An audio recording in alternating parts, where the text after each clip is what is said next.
muslimati wal mu'minina wal mu'minati wal qanitina wal qanitat wal qanitin wal qanitina wal qanitati was shadiqina was shadiqati was sabirina was sabirati wal khashina wal khashiat wal khashiati wal mutasaddiqat wal mutasaddiqina wal mutasaddiqati was-shaimina was-shaimati wal hafidhina furujahum wal hafidhati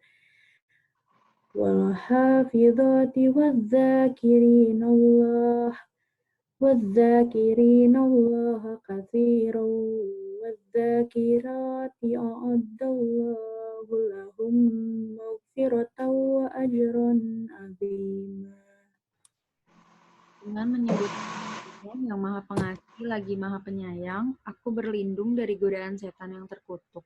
Sungguh laki-laki dan perempuan muslim, laki-laki dan perempuan mukmin, laki-laki dan perempuan yang tetap dalam ketaatannya, laki-laki dan perempuan yang benar, laki-laki dan perempuan yang sabar, laki-laki dan perempuan yang khusyuk, laki-laki dan perempuan yang bersedekah, laki-laki dan perempuan yang berpuasa, laki-laki dan perempuan yang kehormatannya, laki-laki dan perempuan yang banyak menyebut nama Allah, Allah telah menyediakan untuk mereka ampunan dan pahala yang besar.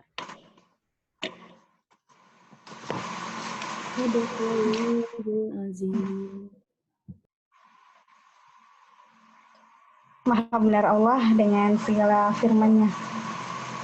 Alhamdulillah, summa alhamdulillah, nahmaduhu wa nasta'inuhu wa nastaghfiruh wa na'udzu billahi min syururi anfusina wa min sayyiati a'malina may yahdihillahu fala mudhillalah wa may yudlil fala hadiya. Asyhadu an la ilaha illallah wa asyhadu anna Muhammadan abduhu la nabiyya ba'dah. Assalatu wassalamu ala asrafil anbiya'i wal mursalin wa ala alihi wa sahbihi wa man da'a ilaihi ajma'in. Amma ba'du. Ibu-ibu yang dirahmati Allah, selamat malam. Kita kembali berjumpa di acara Ngobrol Pemikiran Islam. Dan hari ini tema kita, alhamdulillah, luar biasa, sangat menarik, tentang hak kekayaan intelektual.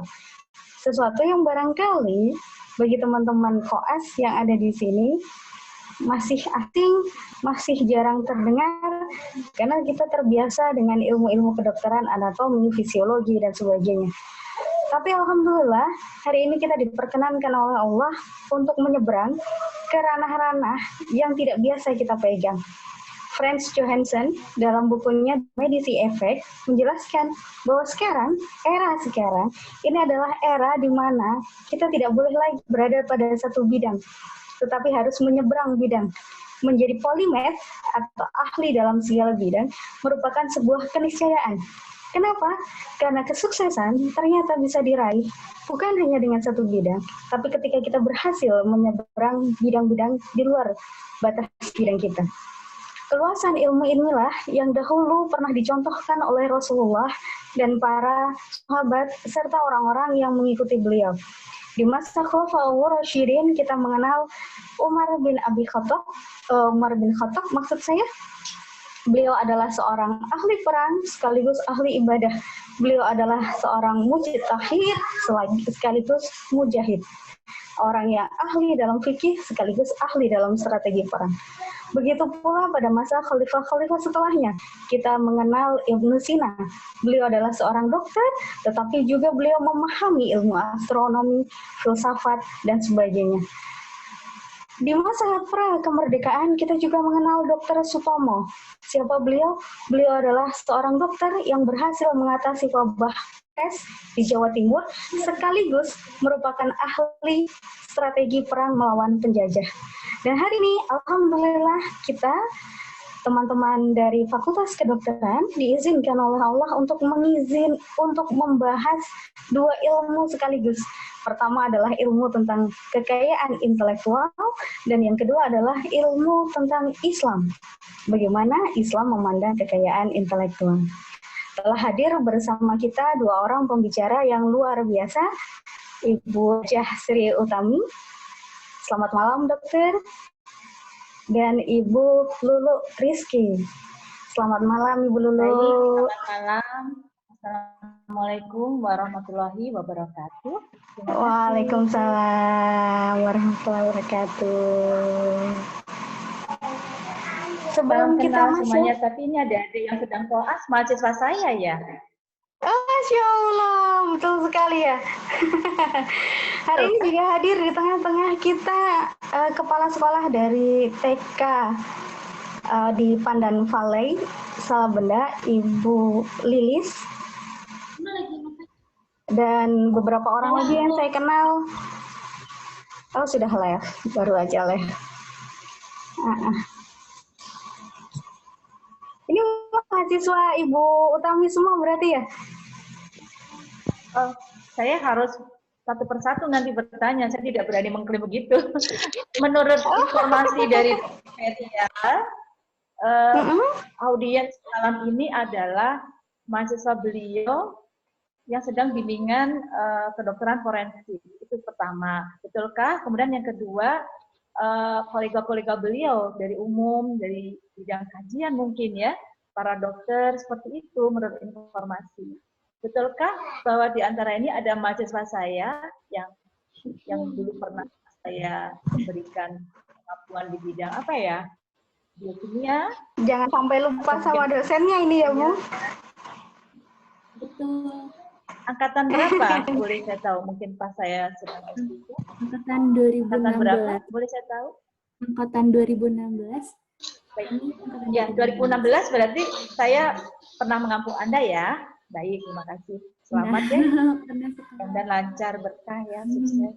Monggo diteruskan Ibu moderator. Baik Ibu, langsung saja ya, saya bacakan dahulu CV dari Ibu Dr. Hajah Sri Utami. Oh, tadi WA saya ya, Bu?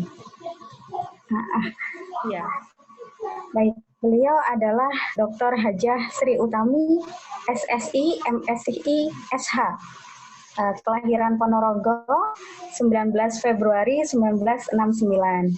SD, Madrasah, MHI, SMP, SMA di Ponorogo sampai tahun 1987. Kemudian S1-nya di Kimia Unpad, lulus pada tahun 93, Ilmu Hukum dari Unkrisna, lulus tahun 2013. S2-nya Kimia UI, lulus tahun 2004, S3-nya Biomedical Science, FKUI, lulus tahun 2014. Kemudian beliau berada di Lembaga Indonesia Amerika atau LIA dan The British Institute atau TBI Bandung sampai tahun 1993. Wah, pelatihannya banyak sekali ya. Pelatihan konsultan kekayaan intelektual IIPA FHUI, konsultan kekayaan intelektual terdaftar nomor 438 2010. Wah, konsultan luar biasa. Kemudian dosen biokimia kedokteran Fakultas Kedokteran Gigi dan Biologi Kanker, program studi Magister Ilmu Biomedik Universitas Yarsi Jakarta sampai hari ini. English teacher di Cambridge Course Indonesia atau CCI Jakarta sampai tahun 94. Menjadi English Instant Communication Creator sampai tahun 1994. Kemudian berada di Substantive Patent for Correspondence Overseas, Ambada dan Embedder, law firm ya, sampai tahun 98. Dosen luar biasa kimia kedokteran FK Universitas Trisakti Jakarta. Kemudian menjadi inventor utama dalam komposisi anti kanker dari buah, maaf Ibu, ini buah apa saya jarang ketemu. Sesoot. Bacanya sesoot ya Bu ya. Ya. Dari buah sesoot. Dan banyak lagi sampai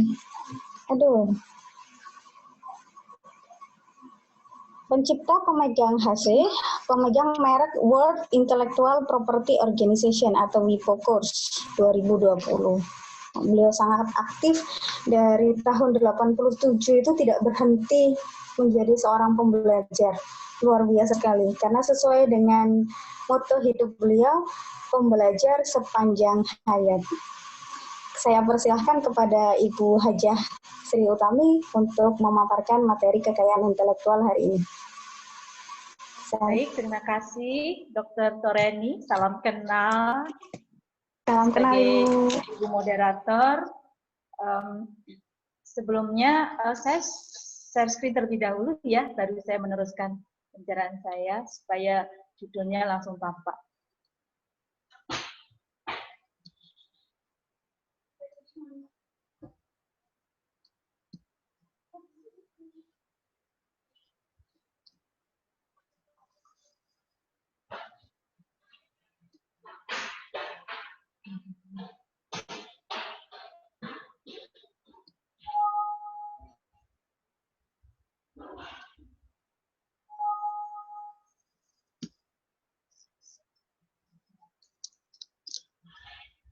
Apakah sudah dapat diikuti slide saya? Sudah, Dokter. Sudah, Ibu, kelihatan. Baik, alhamdulillah. Nah, sebelum saya lanjutkan, ini tadi perlu saya sampaikan bahwa di nomor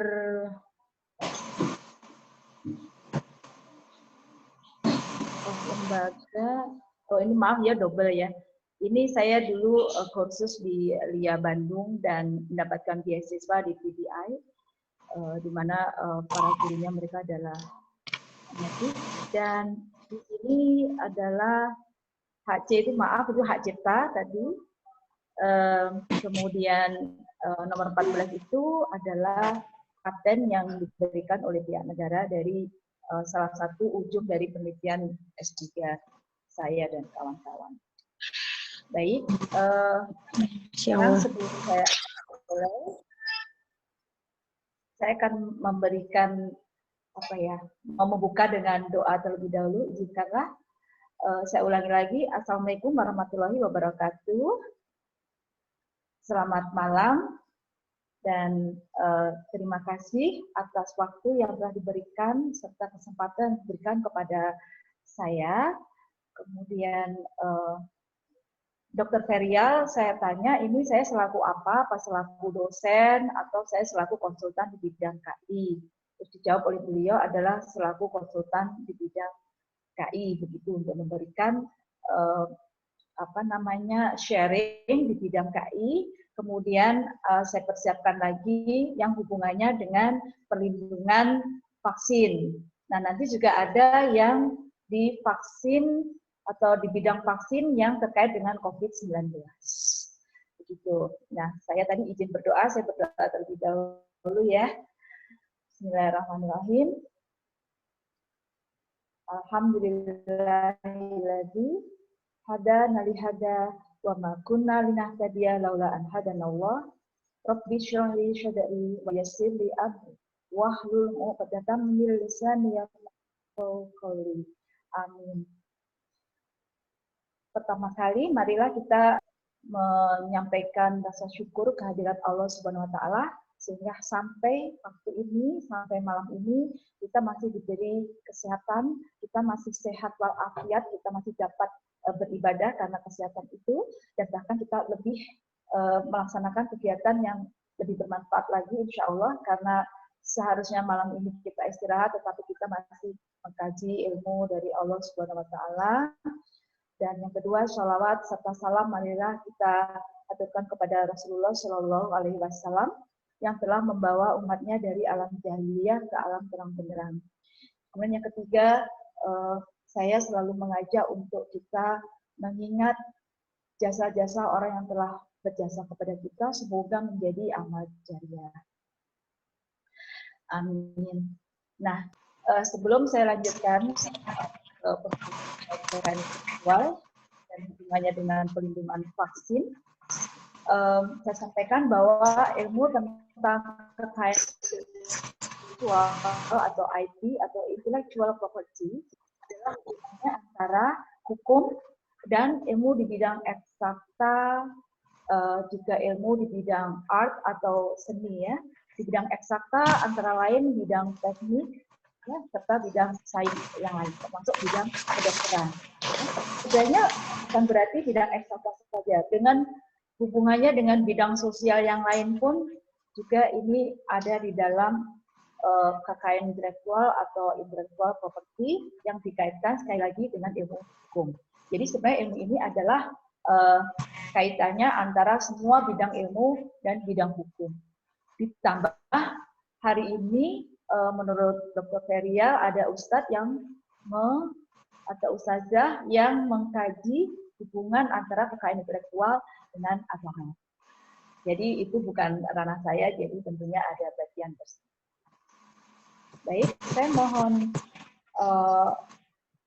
informasi Ibu Moderator, saya diberikan waktu untuk presentasi berapa menit, sehingga mana yang harus saya skip, mana harus saya terangkan. Sekitar 30 menit, Ibu. Untuk presentasi saya? Iya, kurang ya? Atau untuk dengan diskusi? Oh, tidak apa-apa. untuk presentasi saja. Ini sudah dengan diskusinya atau? Baik, nanti boleh saya diberi peringatan kalau begitu ya, Ibu Moderator, Dr. Toreni. Siap, Ibu. Baik, jadi misalnya kurang 10 menit atau kurang 15 menit itu tidak apa-apa, karena mana yang harus saya percepat itu nanti saya akan lakukan. Ya, siap Ibu. Nanti ini saya dari sebelah ya. Mohon maaf kalau ternyata tadi ada singkatan yang belum saya edit lagi. Contohnya ini MHI, ini adalah Madrasah Hidayatul Islam. Oh, ya. Jadi ada yang typo ya, tidak apa-apa ya di sini. Belum saya perbaiki. Baik, sekarang apa ya itu KI ya, atau kekayaan intelektual? Yaitu padanan kata yang biasa digunakan untuk tadi sudah saya sebut intellectual property, hak kekayaan intelektual atau HKI. Ya, bahasa Inggrisnya IPR. Yakni hak yang timbul bagi hasil olah pikir yang menghasilkan suatu produk atau proses yang berguna untuk manusia. Pada intinya, HKI adalah hak untuk menikmati secara ekonomis ya, hasil dari suatu kreativitas intelektual. Objek yang diatur dalam HKI adalah karya-karya yang timbul atau lahir karena kemampuan intelektual manusia. Jadi dari buku panduan HKI 2013. Jadi di sini ada aspek ekonomis, ya. Sedangkan kalau mungkin ya menurut pandangan tertentu ya harusnya ya ilmu itu tidak ada hubungannya atau tidak, intinya ya jangan dikaitkan dengan aspek ekonomis. Mungkin ada yang berpendapat seperti itu. Atau ide-ide atau kreativitas itu tidak dihubungkan dengan ekonomis, itu ada pendapat seperti itu. Namun kalau dari definisi yang ada di buku panduan HKI, definisi HKI adalah tadi yang sudah saya sampaikan dan intinya adalah ada aspek ekonomisnya. Mengapa demikian? Sejauh yang saya pahami, ya dalam kita menuangkan ide, membentuk suatu kreativitas dan inovasi, membentuk suatu produk, membentuk suatu ciptaan, ya itu semuanya menggunakan materi ya, berupa uang misalnya atau yang lainnya. Pengorbanan, waktu, energi tentunya, dan energi itu juga lagi-lagi membutuhkan uang ya kalau dalam hal ini. Sehingga apabila kita tahu bagaimana orang itu membuat karya, suatu buku misalnya, suatu film misalnya, kemudian suatu penelitian misalnya, itu bukan hal yang murah. Oleh karena itu harus dilindungi begitu. Tidak boleh ada orang yang melanggar, tidak boleh ada yang mencuri, tidak boleh ada yang mengklaim bahwa ini miliknya padahal sebenarnya bukan miliknya. Itu sama dengan mencuri ya. Seperti itu. Jadi diatur oleh undang-undang. Di Indonesia itu undang-undangnya adalah undang-undang mengenai paten sendiri, undang-undang mengenai merek sendiri dan seterusnya. Nanti kita kita terangkan lagi lah semakin ke dalam. ya, karena biaya yang banyak tadi maka perlu dilindungi. Nah, sehingga setelah ada perlindungan, diharapkan aspek ekonomisnya juga terjaga dan memutar roda ekonomi suatu bangsa maupun global. Begitu ya, sehingga misalnya kalau orang menciptakan lagu, mengapa akhirnya malas menciptakan lagu? Karena lagu-lagunya dibajak. Kan itu sudah sehari-hari kita mendengar dari televisi maupun dari media yang lain, pencipta lagu dan seterusnya itu males bikin orang banyak bajakan, seperti itu kan kita mendengar ya.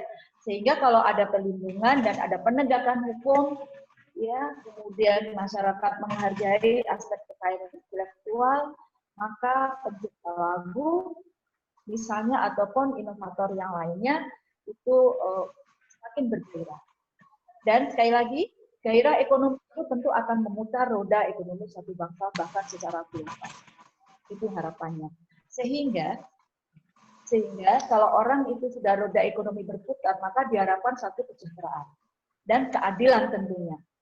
Nah, bagaimana mahasiswa atau siapapun yang belajar tentang ilmu hukum, pada akhirnya tujuan dari pembelajaran ilmu hukum adalah untuk mendapatkan keadilan, ya, menegakkan keadilan. Tetapi pada akhirnya untuk mendapatkan kesejahteraan, begitu. Sehingga ada fakta yang seperti itu, ya, dulu namanya.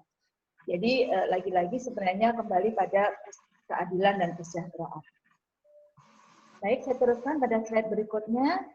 Nah, ini kalau menurut literatur lain, intellectual property is a legal term that refers to industrial property and to copyright and related rights. Ya.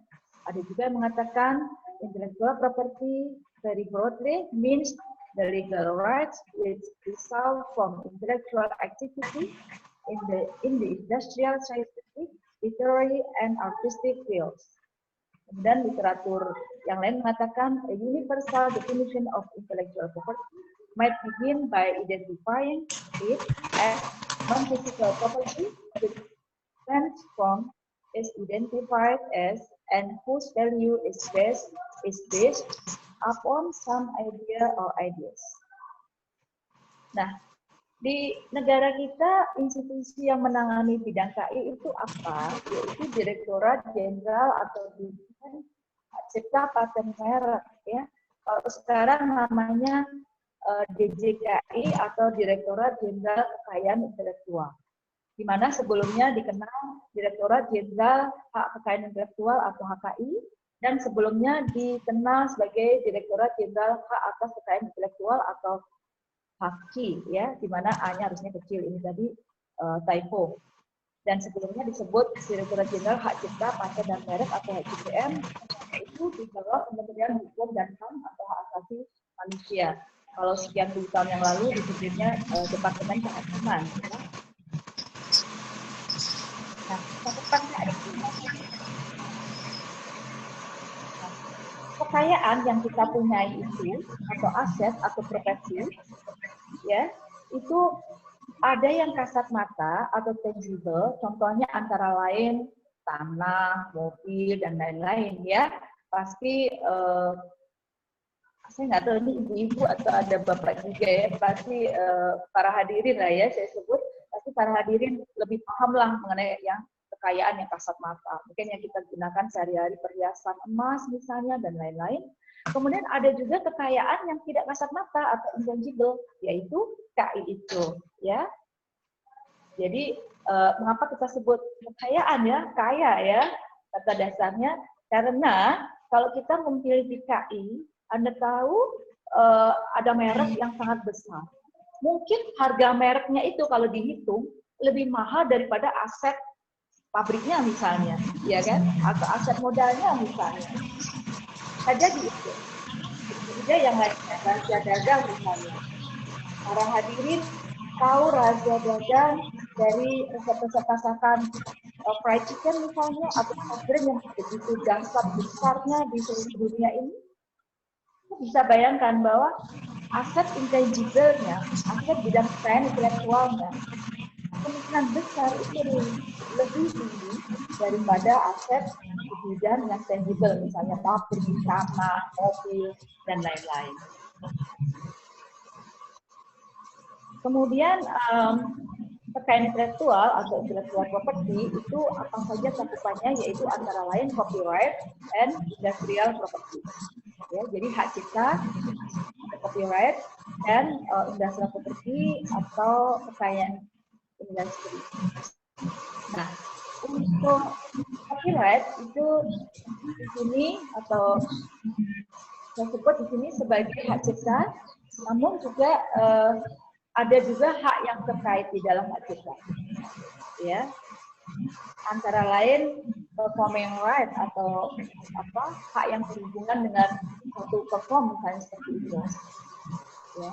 Kemudian selain hak cipta juga ada industrial property, antara lain ini merek atau trademark, di mana merek itu mencakup barang dan jasa, ada juga paten, ada juga desain industri atau industrial design, ada rahasia dagang atau trade secret, ada indikasi geografis atau geographical indication, ada desain tata letak sirkuit terpadu atau DTSLT, ya, atau IC integrated circuit layout design.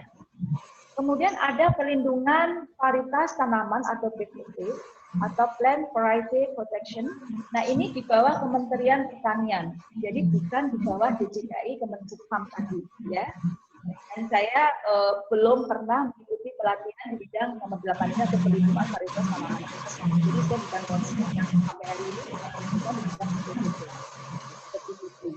Yang ke-9 yang termasuk di bidang IP adalah penanggulangan praktek persaingan curang atau repression of unfair competition sesuai Undang-Undang Nomor 5 Tahun 1999 tentang larangan praktek monopoli dan persaingan usaha tidak sehat.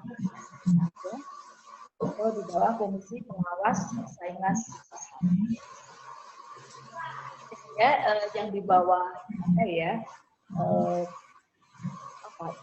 di bawah atau konsultan KI yang saya geluti itu masih berhubungan dengan yang nomor 1 hingga nomor 7, ya, nomor 8 dan nomor 9 kami belum melayani di bidang ini. Nah, apa sih konsep KI itu? Ya, tadi sudah dikatakan bahwa di dalam KI itu ada hak cipta, ada paten, ada merek, ada desain industri, ada rahasia dagang, dan ada DTSLT atau desain tata letak sirkuit terpadu. Satu lagi yang di sini belum saya sebutkan, ya, berarti di bawah undang-undang merek, yaitu geographical indication atau indikasi merek. Nah, mengenai paten ini, apa sih konsepnya? Ya, konsepnya adalah satu ide yang dituangkan sebagai solusi teknologi. Nanti contohnya akan kami berikan supaya tidak lebih jelas lagi, ya. Dan asalnya dari mana paten itu? Dari inventor. Ya. Kemudian kalau hak cipta itu konsepnya adalah ide yang diekspresikan. Asalnya dari mana? Dari pencipta atau author. Langsung saja saya berikan contoh, ya. Kalau hak cipta ini akan misalnya lagu, tulisan, misalnya, ya, artikel ilmiah, seperti itu, ya, film, dan seperti itu. Kemudian yang hubungannya dengan software itu juga banyak dia cipta, meskipun tidak menutup kemungkinan ada di wilayah atau ranah paten. Kalau software tersebut mampu mengoperasikan suatu hardware sehingga dapat berfungsi, misalnya menjadi mengoperasikan suatu alat perparkiran, misalnya dapat dimasukkan ke dalam rezim atau ranah atau domain paten. Kemudian kalau merek itu konsepnya merupakan inovasi kata-kata untuk memberi nama dalam perdagangan barang dan jasa, nanti akan saya terangkan di slide selanjutnya. Dan asalnya dari mana? Dari pemilik merek. Kemudian di sini saya adalah indikasi geografis. Ya, indikasi geografis itu ada nanti di definisinya, nanti kita lihat lebih jelas lagi ya, dan beserta contoh-contohnya nanti saya berikan di slide selanjutnya. Kemudian desain industri konsepnya adalah ide untuk solusi estetika dan ekonomi. Asalnya dari siapa? Dari perusahaan atau desain. Bedanya dari kalau paten itu aspek teknisnya, kemudian atau lebih banyak di fungsi, ya kan? Kalau desain industri itu aspek estetikanya. Kemudian rahasia dagang. Ya. Rahasia dagang itu konsepnya adalah ide yang disembunyikan. Jadi bukan dicatatkan rahasia dagang itu sendiri, tetapi lisensinya yang dicatatkan. Ya. Nah, asalnya dari mana? Dari pemilik rahasia dagang. Kemudian untuk DCSS atau desain tata letak itu tadi, konsepnya adalah ide yang diekspresikan dalam rangkaian elektronik. Ya. Kemudian asalnya dari mana? Dari pendesainnya. Nah, sekarang kita bacakan ya mengenai definisi dari masing-masing rezim KI yang sesuai ya. Hak cipta adalah hak eksklusif bagi pencipta atau penerima hak untuk menggunakan atau memperbanyak kerjaannya atau memberikan izin untuk itu dengan tidak mengurangi pembatasan-pembatasan menurut peraturan perundang-undangan yang berlaku. Jadi ini dari Undang-Undang Hak Cipta. Jadi para hadirin dapat browsing dan membaca mengenai Undang-Undang Hak Cipta. Nah, selanjutnya ada lagi rahasia dagang. Jadi ini saya ambil dari Undang-Undang tentang rahasia dagang. Rahasia dagang itu adalah informasi yang tidak diketahui oleh umum di bidang teknologi dan atau bisnis, punya nilai ekonomi karena berguna dalam kegiatan usaha dan dijaga kerahasiaannya oleh pemilik rahasia dagang.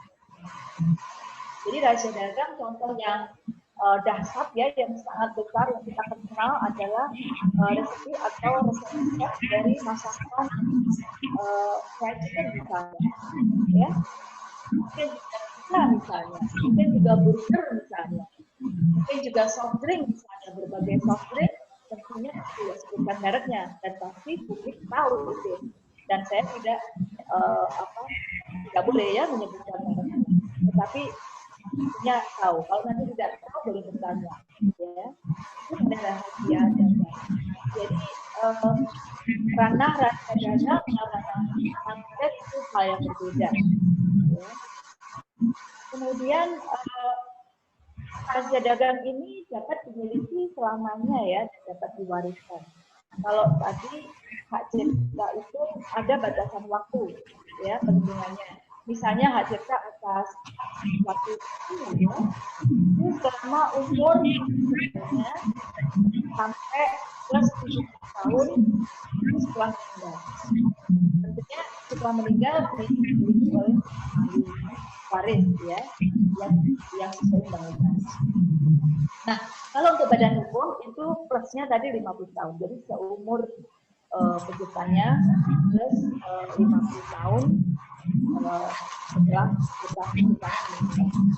Nah, apabila dimiliki oleh banyak pihak gitu atau penciptanya juga misalnya banyak, itu berarti dari umur yang paling lama, yang meninggalnya paling lama dan dimulai dari 1 Januari tahun depannya setelah meninggalnya.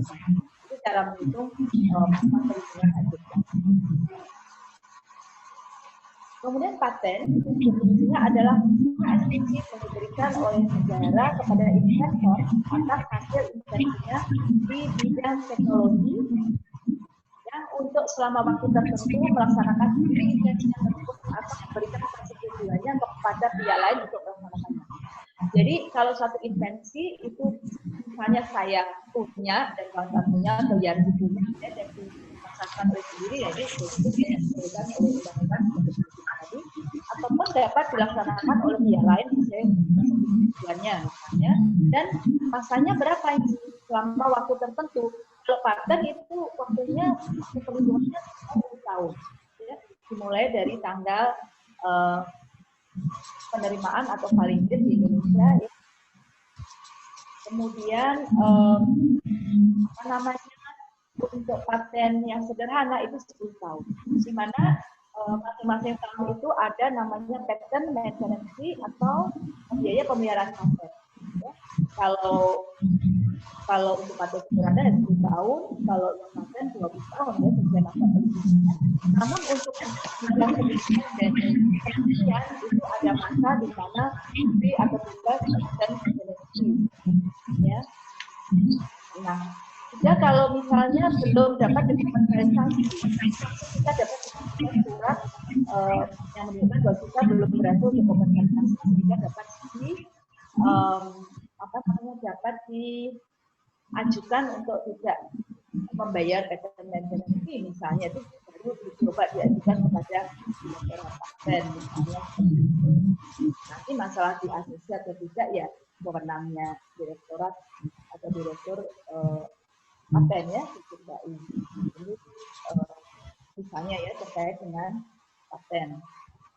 Kemudian paten itu yang sederhana tadi seperti apa bedanya dengan yang paten ya? Kalau paten sederhana itu cukup satu kategori invensi, kalau paten bisa lebih sedikit.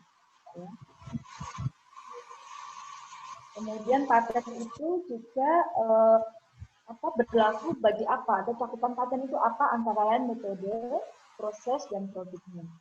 Ya, jadi metode, proses, dan produk. Jadi 3.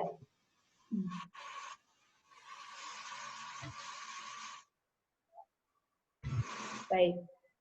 Kalau untuk desain industri apa ya definisinya? Adalah suatu kreasi tentang bentuk, konfigurasi, atau komposisi garis, atau warna, atau garis dan warna, atau gabungan dimensi atau 2 dimensi yang memberikan kesan estetis dan dapat diwujudkan dalam pola 3 dimensi atau 2 dimensi, serta dapat dipakai untuk menghasilkan satu produk, barang, komoditas, industri, atau kerajinan tangan. Jadi kalau desain industri, ya kita contohnya saja ya, misalnya batik begitu ya. Batik sendiri itu masuk ke dalam hak cipta bisa ya. Motif-motif batik itu masuk ke dalam hak cipta.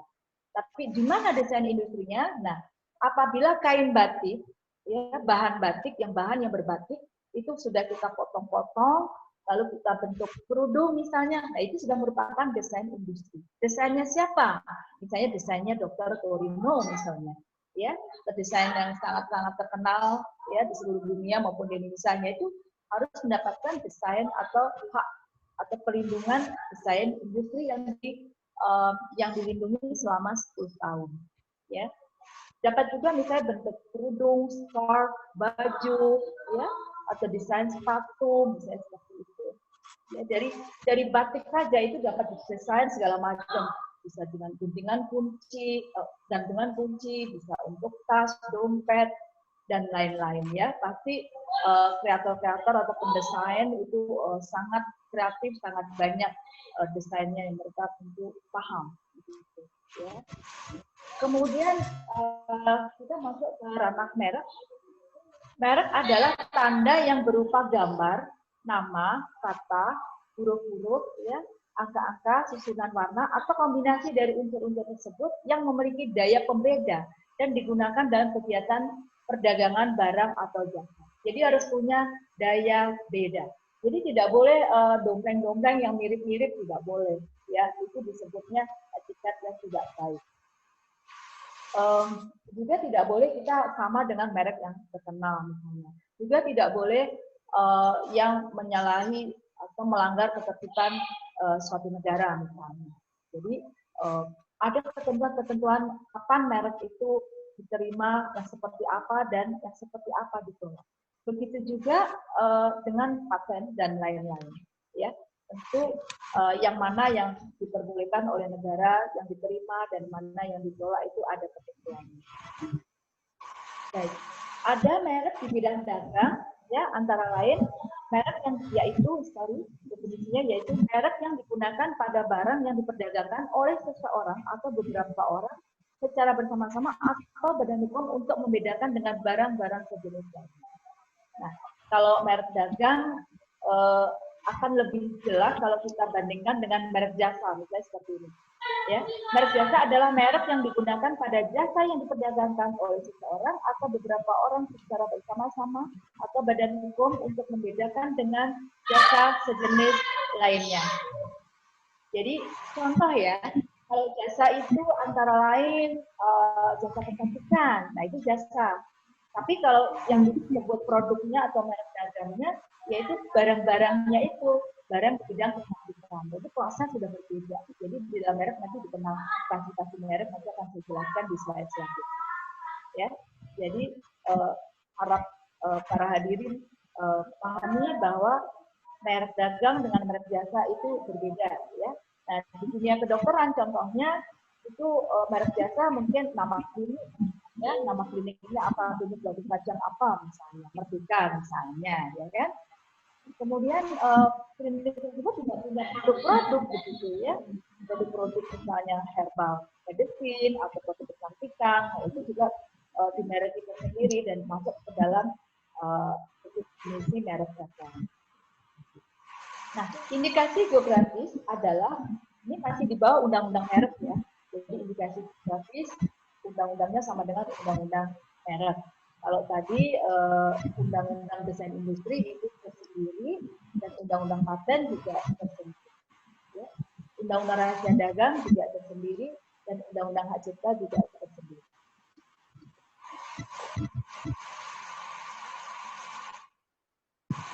Berbicara mengenai undang-undang di bidang masing-masing rezim HKI tadi, ada sebagian perubahan dan dimasukkan ke dalam undang-undang cipta kerja atau omnibus law. Ya. Kemudian sekarang tentang indikasi geografis. Indikasi geografis adalah suatu tanda yang menunjukkan daerah asal suatu barang dan atau produk yang karena faktor lingkungan geografis, termasuk faktor alam, faktor manusia, atau kombinasi dari kedua faktor tersebut memberikan reputasi, kualitas, dan karakteristika tertentu pada barang dan atau produk yang dihasilkan. Contoh, ya, karika papaya dari pegunungan Dieng. Itu rasanya enak sekali ya, dibentuk ya seperti asin, manisan begitu ya. Itu hanya ada di pegunungan Dieng. Kemudian kopi luwak Gayo misalnya, kopi luwak Lampung atau kopi Bali, itu kan khas tersendiri. Nah itu di bawah indikasi geografi. Kemudian siapa yang memilikinya? Itu kelompok masyarakat atau hak komunal, atau juga ya pada akhirnya yang mempunyai wewenang yang tertinggi adalah Pemda setempat. Dan tentunya Pemda kalau belum memahami hal ini dapat juga dibantu konsultan KI atau dapat juga dibantu oleh kanwil-kanwil Kemenkumham yang ada di wilayahnya masing-masing dan tentunya dikirimkan dari DKI yang mendampinginya supaya hak komunal dari satu masyarakat sekitar itu dilindungi. Ya. Nah itu kalau contoh-contoh dari alam. Juga contoh dari tenun, ya. Tenun daerah tertentu dengan tenun daerah lain itu berbeda-beda dan dapat dimintakan perlindungan di bawah hak indikasi geografi. Kemudian sirkuit terpadu itu apa? Yaitu atau tadi desain tata letak sirkuit terpadu atau DTSLT adalah suatu produk dalam bentuk jadi atau setengah jadi yang di dalamnya terdapat berbagai elemen dan sekurang-kurangnya satu dari elemen tersebut adalah elemen aktif yang sebagian atau seluruhnya saling berkaitan serta dibentuk secara terpadu di dalam sebuah bahan semikonduktör yang dimaksudkan untuk menghasilkan fungsi elektronik. Jadi milenial ya, apalagi pasti paham apa itu IC ya, atau integrated circuit. Jadi handphone tentunya kalau IC-nya tidak ada tidak akan dapat dioperasikan. Ya. Nah IC itu ada layoutnya bukan? Nah layout dari IC ini, nah ini masuk ke dalam DTSLT. ya. Baik Ibu, Baik. kebetulan waktunya sudah mepet. Tinggal berapa menit, Mbak? Maaf. Sudah habis Ibu, saya tadi ngechat. Tadi saya ingatkan Maaf, saya 10 tidak menit. baca chat. Oh, Aduh, mohon maaf. Saya kira diingatkannya dengan lisan. Saya tidak mungkin membaca chat. Saya mohon maaf. Oh iya Ibu. Boleh saya minta waktu Saya sebentar? juga mohon maaf. Boleh Bu. Iya, karena vaksinnya 5 belum menit. ya. Oh baik, Iya, saya loncat betul. ya. Langsung ke vaksin Desain mungkin, kata Bu. letak sirkuit terpadu tadi sudah saya terangkan pada intinya ya. Terus mengapa kita membutuhkan KI? Karena adanya akibat globalisasi perdagangan dunia, ya, adanya ISO, adanya human rights, adanya isu lingkungan, dan adanya tentunya intellectual property. Nah, transaksi barang dan jasa antar negara itu harus memenuhi 4 aspek yang di atas tadi ya, selain pajak, biaya masuk, transportasi, dan birokrasi lain. Kemudian perlu dijadikan tantangan ya, itu sebagai peluang. Nah, adanya perdagangan secara online yang tanpa batas itu juga menjadikan KI ini semakin kita butuhkan.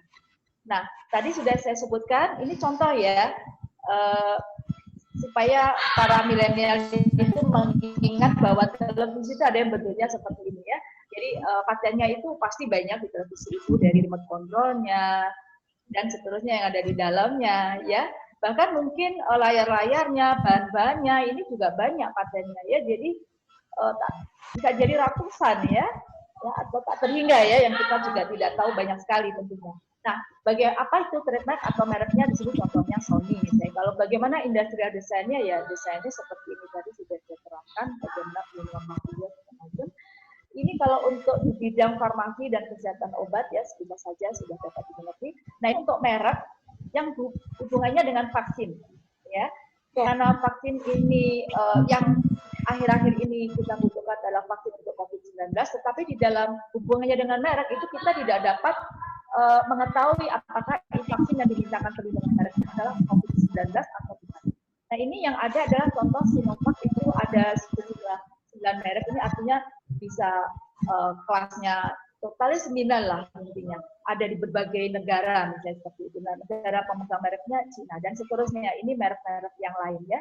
Ini sampai mereknya itu ada 55, 44, 36 dan berapa dan seterusnya. Ya, sambil dibaca tapi lebih cepat ya.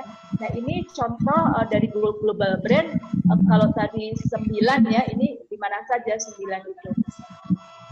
Ya, ternyata merek Sinovac ini didaftarkan di WIPO ya, berarti dengan Madrid protokol, dan ini di Filipina, Thailand, Malaysia dan seterusnya. Ini di negara-negara di mana Sinovac itu didaftarkan mereknya.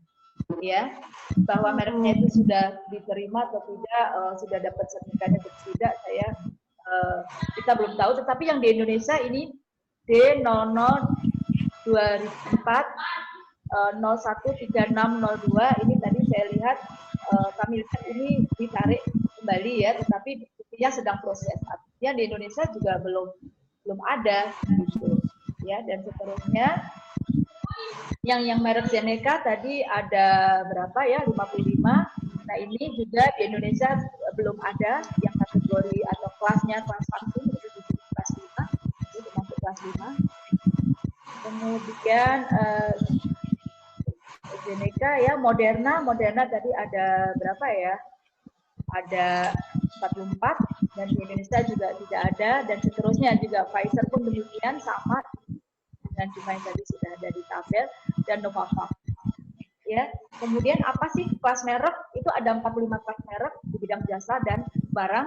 Dia masuknya dalam NIS classification, ada di dulu perjanjiannya di negara atau di kota Nice di Paris, dan kita dapat download dari dgib.go.id. Nah, ini kalau kelas 1 tadi karena berhubung di beberapa merek tadi ada kelas 1, ada kelas 42 seperti ini ya. Oke, kita tidak dapat terangkan secara detail. Ini kelas 1 itu apa saja bisa kita baca, contohnya bahan kimia yang digunakan industri dan seterusnya. Kalau kelas 5 itu adalah sedia farmasi, kedokteran dan seterusnya ya. Dan kalau 42 itu jenis penelitian dan teknologi dan seterusnya ya.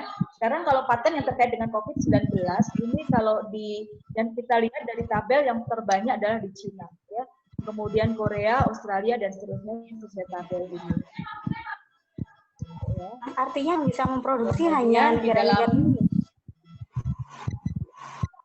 Ya, boleh. Nanti kita di pertanyaan dan jawaban, maaf, ini saya akan loncat.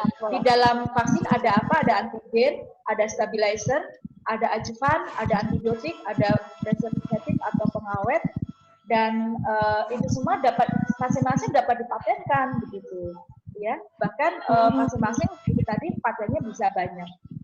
Nah, kalau untuk melihat kehalalan vaksin, hubungannya dengan, maaf salah ketik, hubungannya dengan KI, yang kita lihat nanti dari dokumen paten adalah data percobaannya, komponen apa saja yang digunakan, dari mana itu, dari urean lengkap invensi. Ya, jadi kita melihat di sana data percobaan, komponen apa saja yang digunakan, cara pembuatannya, contoh-contoh percobaan, dan uji hasil. Jadi bukan dari klaimnya, bukan dari judul, bukan dari bidang teknik invensi, latar belakang, dan seterusnya ini, di mana ini merupakan subjudul dari suatu dokumen paten atau disebut spesifikasi paten atau disebut juga deskripsi paten. Nah, ini untuk menilai halal atau haram, tentunya yang menilai kalau di Indonesia adalah MUI, ya, tentunya di dalamnya ada auditor, dan tentunya MUI itu paham di bidang agama serta paham di bidang ilmu yang terkait, dan dibantu oleh LP POM MUI, ya, yang bekerjasama dengan laboratorium yang saya ketahui antara lain di IPB. Nah, ini adalah contoh paten yang terkait dengan vaksin COVID-19, yaitu nomor CN 111333704 dengan judul paten adalah Vaccine Preparation Methods and Application. Ya. Nah, ini adalah yang diuraikan di dalam deskripsi tersebut, ya, bagaimana cara bekerjanya, cara mendapatkannya, maksud saya, atau eksperimentalnya, sehingga dari sinilah kita akan tahu, atau MUI, ya, dalam hal ini kalau di Indonesia akan tahu apakah haram atau halal vaksin tersebut. Karena hari ini hubungannya dengan kajian agama, ya. Lalu kalau yang diklaim apa hubungannya dengan kedokteran? Dalam paten, dokumen paten itu ada klaim, nah yang diklaim itu antara lain seperti ini, ya, banyak sekali, tapi ini belum, setahu kami, belum granted, sehingga ada kemungkinan ini berubah, ya, kalau belum granted. Kalau sudah granted, dapat sertifikat, nah klaim itu sudah firm, ya, tidak akan berubah. Sehingga saya juga tidak akan berani mengatakan, oh, yang diklaim ini, gitu. Tetapi setidaknya kita tahu yang mereka klaim adalah seperti ini, ya, dari rangkaian-rangkaian peptidanya segala macam dan bahasa-bahasanya serta hubungannya dengan itu, ya, itu banyak yang diklaim di sana. Masih banyak lagi klaimnya sejumlah 20, ya, dan mungkin berubah. Alhamdulillahirabbil alamin. Terima kasih. Dan tadi saya sudah kirimkan PDN-nya, silakan kalau memang diperlukan untuk disebarkan bagi yang menghadiri malam ini saja. Terima kasih, saya kembalikan kepada Ibu Moderator. Terima kasih hadirin. Assalamualaikum warahmatullahi wabarakatuh.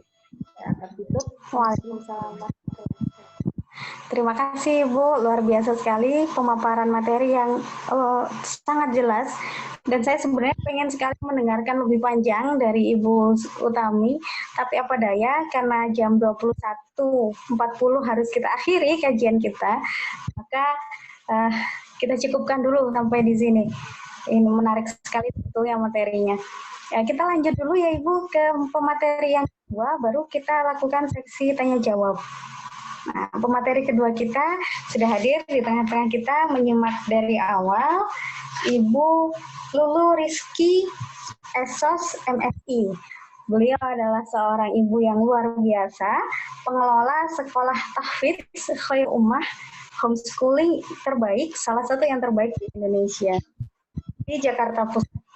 Saya persilahkan langsung kepada Ibu Lulu Rizky untuk memaparkan materinya. Waktunya sama Ibu 20 sampai 30 menit.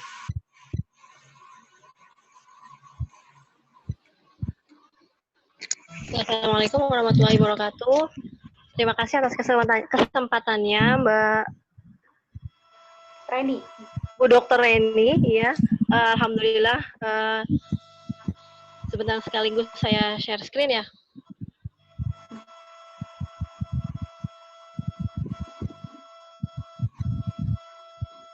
Ya, bismillahirrahmanirrahim. Alhamdulillahirabbil alamin. Hamdan syakirin, hamdan na'imin, hamdan yuafi ni'mahu wa yukafi'u mazidah.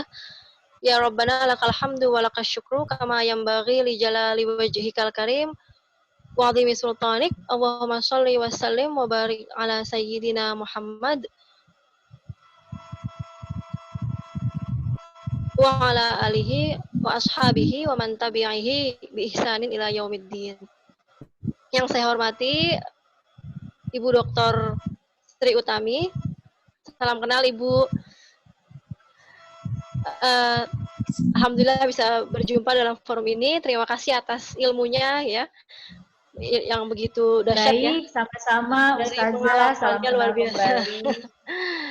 Yang saya hormati Amin. juga Ibu Moderator, Bu Dr. Reni, dan yang saya banggakan juga para peserta diskusi malam ini ya. Luar biasa. Sudah malam gitu ya, mungkin tadi seperti yang dikatakan Bu Sri Utami letih gitu ya, tapi tidak menyurutkan semangat untuk mengejar ilmu gitu ya, melapangkan majelis-majelis ilmu. Mungkin di sini forum ini adalah forum diskusi gitu ya, sekaligus juga saling nasihat menasehati dalam kebenaran dan kesabaran. Kita sering mendengar surah Al-Asr gitu ya. Bismillahirrahmanirrahim. Wal 'asr innal insana lafi khusr illal ladzina amanu wa 'amilus sholihati wa tawassaw bil haqqi wa tawassaw bis sabr. Yang artinya demi masa sesungguhnya manusia berada dalam kerugian kecuali orang-orang yang beriman dan mengerjakan kebaikan serta saling menasehati untuk kebenaran dan saling menasehati untuk kesabaran. Jadi insya Allah ketika kita saling menasehati, saling menambah ilmu, saling sharing gitu ya, itu kita bisa menjadi, kalau dikategorikan dalam soal Al-Asr ini, orang yang tidak rugi gitu ya. Gitu. Nah ini alhamdulillah nih saya diberikan kesempatan untuk sharing gitu ya di forum ini gitu ya, bertemu dengan orang-orang hebat di dalam forum ini. Saya mau sharing pakai akun yang lain, soalnya ini lagi kok nggak bisa-bisa dari tadi ya. Udah belum ya? Udah ya, alhamdulillah. Udah ada, ini udah ya. Ya. Lagi loading. Iya. Jadi tadi sudah dijelaskan dengan luar biasa ya mengenai hak intelektual gitu ya. Di dalamnya ada berbagai jenis hak cipta, hak paten dan lain sebagainya gitu ya. Nah ini bagaimana sebenarnya Islam memandang tadi ilmu yang tadi disampaikan oleh Bu Sri Utami. Nah ini saya mau sharing sedikit.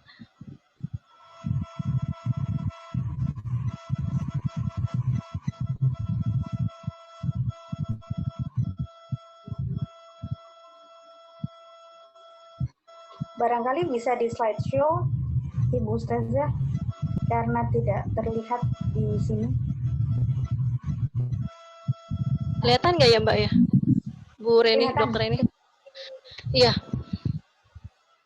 Iya, Bismillahirrahmanirrahim. Jadi mungkin kita bisa flashback, ditarik kembali gitu ya, bagaimana bisa munculnya tentang hak intelektual yang mungkin tadi di breakdown dengan beberapa hak gitu ya, hak cipta dan hak paten gitu ya. Ini dari State of N gitu ya, merupakan undang-undang hak cipta pertama yang dibuat di Inggris gitu ya.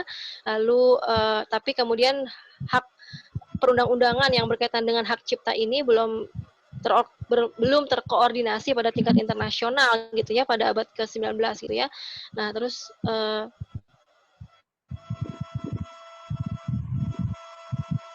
lalu kemudian pada tahun 1900 itu baru mulai ada kecenderungan di negara-negara barat gitu ya untuk memperbaharui undang-undang hak cipta mereka gitu ya, dengan undang-undang hak cipta yang baru. Bahkan kemudian Indonesia yang merupakan jajahan Belanda, secara hukum formal pun ini diperkenalkan dengan masalah hak cipta.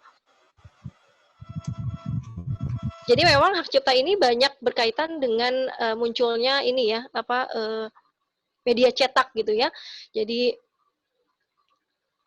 ketika muncul media cetak, orang kemudian saling tarik-menarik untuk memiliki copyright ini ya terhadap suatu buku gitu ya. Nah, itu akhirnya muncul keinginan untuk menciptakan undang-undang yang berkaitan dengan hak cipta.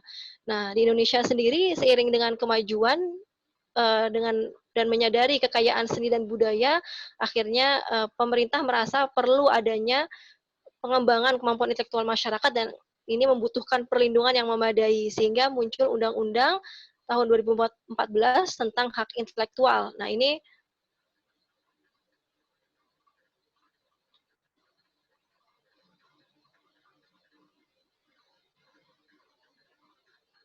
dalam rangka untuk melindungi ekspresi budaya tradisional yang seperti yang kita ketahui Indonesia kaya ya akan budaya tradisional ini.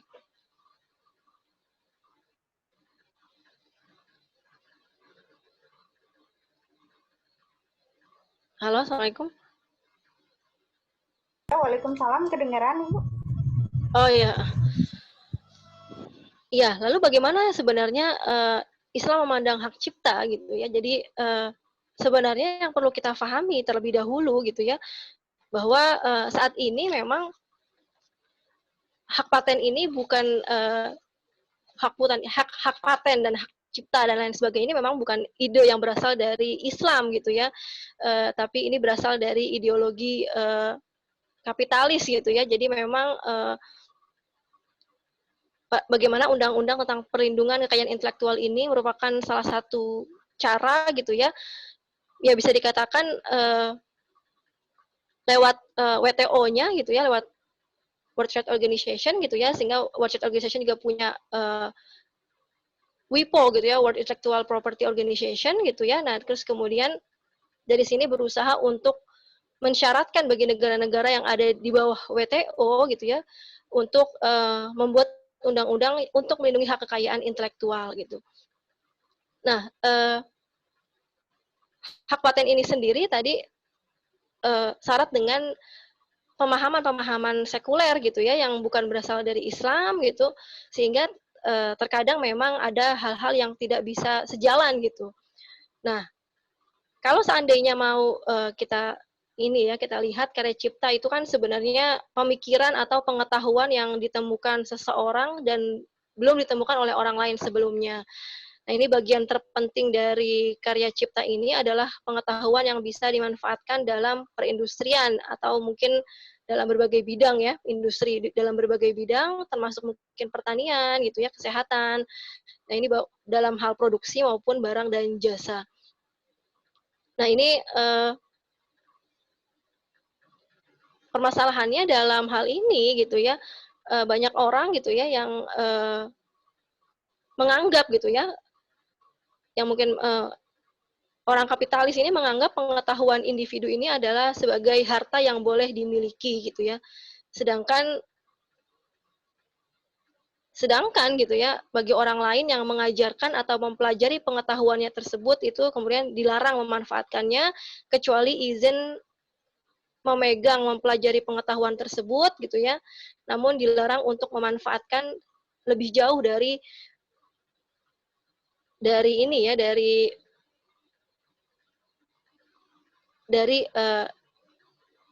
barang tersebut gitu ya, dari barang atau jasa tersebut.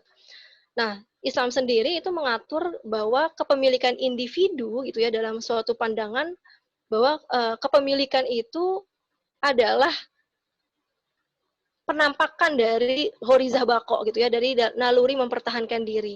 Jadi Islam itu mensyariatkan bagi seorang muslim sebab-sebab yang dibolehkan untuk memiliki suatu barang itu seperti bisa dari perdagangan, dari hibah, dari waris gitu ya. Dan Islam juga mengharamkan sebab-sebab kepemilikan yang bertentangan dengan Islam. Misalnya riba gitu, dan juga judi gitu ya. Nah, ini Islam melarang kepemilikan dari dua hal tersebut. Islam kan juga mengharamkan seorang muslim memiliki barang-barang seperti khomer, daging babi, narkoba gitu ya. Itu juga Islam juga mendorong seseorang untuk berpikir dan menuntut ilmu gitu ya. Banyak ayat-ayat Al-Qur'an yang kemudian mendorong kita untuk berpikir, untuk menuntut ilmu gitu ya. Begitu juga Islam juga membolehkan seorang muslim gitu ya untuk mengambil upah karena mengajar orang lain gitu ya. Islam juga mensyariatkan juga bagi seorang muslim sebab-sebab yang dibolehkan untuk memiliki suatu barang. Jadi ketika seorang muslim sudah melakukan jual beli, maka barang tersebut adalah miliknya gitu ya. Jadi dalam jual beli, perdagangan dan waris di sini ada perubahan-perubahan kepemilikan. Dan tadi sudah saya katakan, sudah saya sampaikan gitu ya, bagaimana Islam mengharamkan sebab-sebab yang bertentangan dengan Islam seperti riba dan judi. Nah, kepemilikan dalam Islam itu diartikan sebagai izin dari Allah gitu ya, sang pembuat hukum untuk memanfaatkan barang. Jadi hak individu untuk memiliki sesuatu itu tidak muncul dari suatu itu sendiri atau manfaatnya. Tetapi hak milik itu muncul dari izin syari, izin sang pemilik hukum yaitu Allah gitu ya, untuk memiliki salah satu sebab kepemilikan yang syar'i. Tadi seperti jual beli, hadiah ataupun waris. Nah, di sini Islam memberikan kekuasaan kepada individu atas apa yang dimilikinya gitu ya, yang memungkinkan ia dapat memanfaatkannya sesuai dengan hukum syara. Nah, tentunya Islam juga mewajibkan negara untuk memberikan perlindungan atas kepemilikan individu dan menjatuhkan sanksi bagi orang yang melanggar kepemilikan orang lain. Jadi ketika ini jelas sekali ya bagaimana Islam memiliki sanksi hukum tersendiri gitu ya, ketika ada orang yang melanggar kepemilikan orang lain seperti mencuri, merampok dan lain sebagainya gitu ya. Nah, mengenai kepemilikan individu ya atau pemikiran baru gitu ya. Nah, ini kan ada, ini saya membaginya menjadi dua jenis gitu ya. Sesuatu yang terindra gitu ya, dan teraba seperti merek dagang, dan yang kedua sesuatu yang terindra tetapi tidak teraba seperti mungkin pandangan ilmiah dan pemikiran jenius gitu ya yang ada di dalam pikiran seorang pakar gitu ya, seorang ahli. Nah, apabila kepemilikan tersebut gitu ya, berupa kepemilikan yang pertama ini ya, yaitu yang terindra dan teraba, maka individu ini boleh memilikinya gitu ya, serta memanfaatkannya dengan cara mengusahakannya atau menjual belikannya gitu ya. Jadi seseorang ketika punya merek dagang tertentu gitu ya, dia boleh mengusahakannya dan menjual belikannya, dan ini wajib negara gitu ya untuk menjaga hak individu tersebut, jangan sampai ada yang melanggar. Nah, ini mungkin para peserta ini mungkin udah tahu ya, merek dagang itu adalah label produk gitu ya yang dibuat oleh pedagang atau industriawan gitu ya bagi produk-produk untuk membedakan dengan produk yang lain, merek-merek yang kita pakai sehari-hari gitu ya, salah satunya.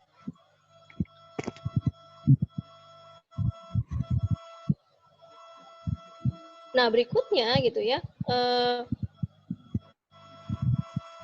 adapun yang kedua ya, jenis yang kedua yaitu kepemilikan fikriyah gitu ya. Ada lagi ya kepemilikan fikriyah tadi ya, yang kedua yaitu sesuatu yang terindra tapi tidak teraba ya, namanya dengan kata lain ya, kepemilikan fikriyah atau pemikiran gitu ya. Ini semua itu sebenarnya adalah milik individu pemiliknya gitu ya. Jadi ketika memang ada di dalam pikirannya gitu ya, atau mungkin yang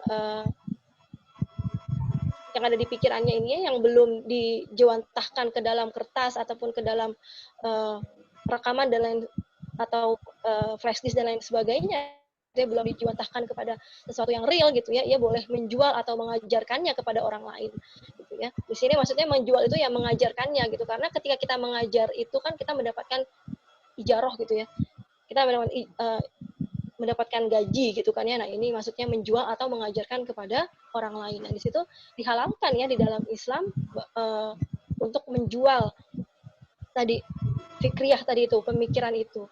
Nah, ini jika hasil pemikirannya tersebut, tapi dengan catatan tadi ya, dengan catatan hasil pemikirannya itu memiliki nilai menurut pandangan Islam. Jadi sesuatu yang memang boleh gitu ya di dalam Islam gitu. Nah, bagaimana ketika dia menjual atau misalnya mengajarkan kepada orang lain gitu? Maka orang yang mendapatkannya tadi ya, yang diajarkan itu dengan sebab-sebab syar'i, itu boleh mengelolanya tanpa terikat dengan pemilik pertama. Jadi sesuai dengan, nah ini sesuai dengan hukum Islam seperti itu. Jadi berarti murid-murid dari orang yang pertama tadi yang memiliki pemikiran tadi itu, dia boleh mendapatkan ilmunya tersebut dan boleh mengelolanya tanpa terikat tadi dengan sang guru. Nah, tapi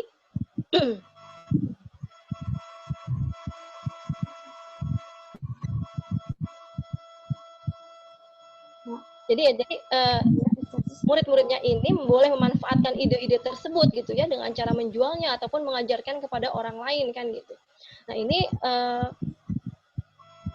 makanya kita mengenal ada kata sanad gitu ya. Jadi misalnya seorang ulama gitu ya itu memiliki sanad kepada gurunya gitu ya.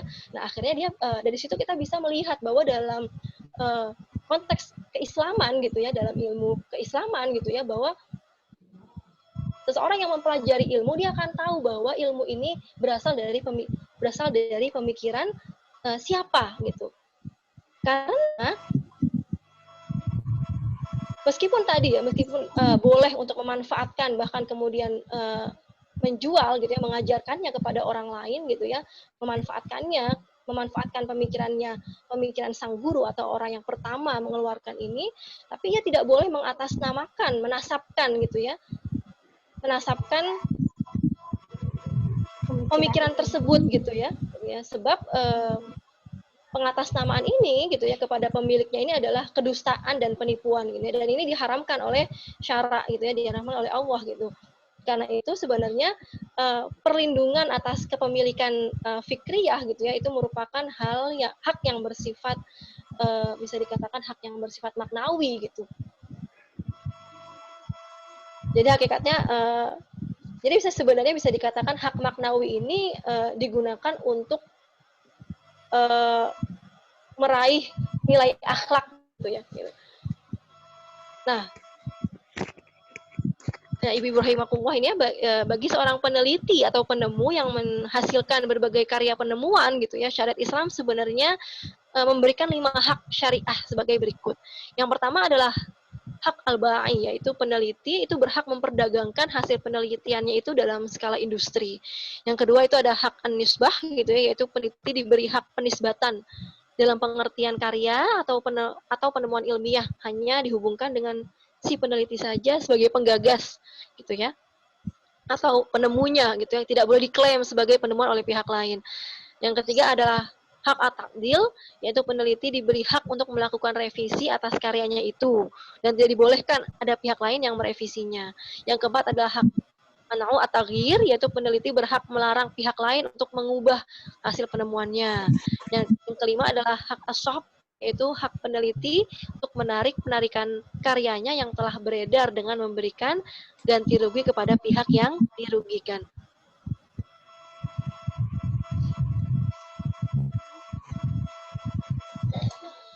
Jadi sebenarnya kalau misalnya mau dijadikan contoh gitu ya, misalnya ada profesor yang memiliki ilmu yang tinggi gitu ya, misalnya contohnya dia punya teori anti gravitasi gitu ya, yang ini adalah milik profesor tersebut gitu ya. Nah, maka ilmu yang dia miliki, teori yang ia miliki ini boleh dijual dengan harga yang sangat tinggi gitu ya, dan dia juga boleh memilih untuk misalnya mengajarkan kepada orang lain. Nah, setelah kemudian dia mengajarkan kepada orang lain gitu ya, maka orang lain ini berhak untuk mengelolanya tanpa terikat dengan pemiliknya ini gitu. Nah, hal ini dikarenakan dalam Islam ketika seseorang telah membeli barang, maka kepemilikan barang dan pemanfaatan itu telah beralih kepada sang pembeli gitu. Nah, jadi jual beli merupakan salah satu cara untuk mendapatkan kepemilikan dan pemanfaatan suatu benda gitu. Itu di dalam Islam seperti itu. Jadi pemanfaatan barang tersebut tidak dibatasi dengan apapun kecuali hukum syara. Ya, kecuali halal dan haram gitu ya. Nah, namun penisbatan nama penemuan tetap harus kepada penemunya yang menemukan ide tersebut, yaitu Profesor Fulan gitu ya. Sebab jika pengatasnamaan itu terjadi kepada selain penemunya, maka dia telah melakukan pendustaan dan penipuan. Nah, ini sehingga siapapun tidak boleh mengakui atau mencuri sesuatu yang bukan hak karyanya. Karena penipuan dan pendustaan sangat dilarang oleh syara gitu ya. Diharamkan oleh Islam. Nah, memang ini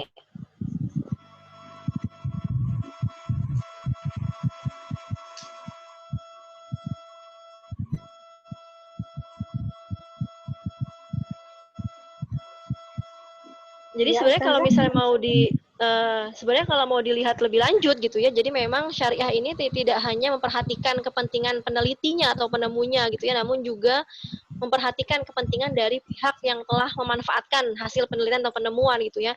Jadi penemuan gitu ya boleh dimanfaatkan secara luas setelah penemuan selama tidak melanggar syariah gitu ya. Nah ini sesuai dengan sabda Rasul, barang siapa yang menyembunyikan ilmu yang dia ketahui, maka Allah akan mengekangnya pada hari kiamat nanti dengan tali kekang dari api neraka.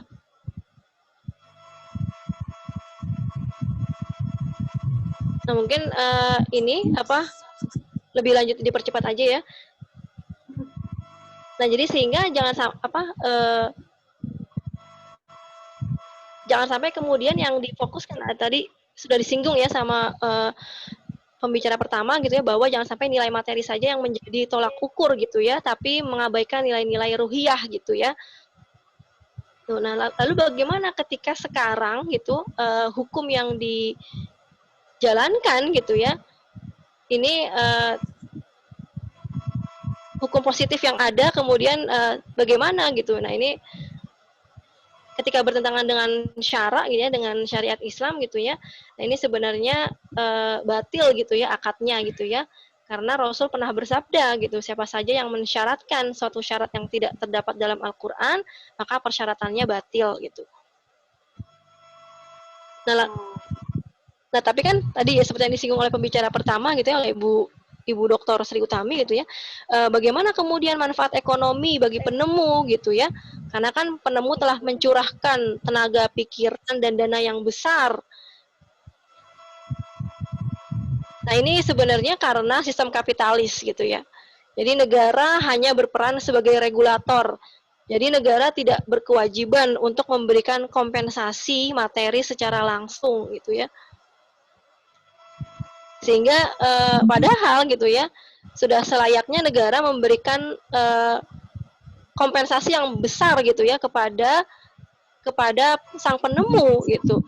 Kayak misal jadi pada kekhalifahan Abbasiyah gitu ya, seseorang yang membuat buku gitu ya, maka dia akan diberikan emas seberat buku tersebut gitu.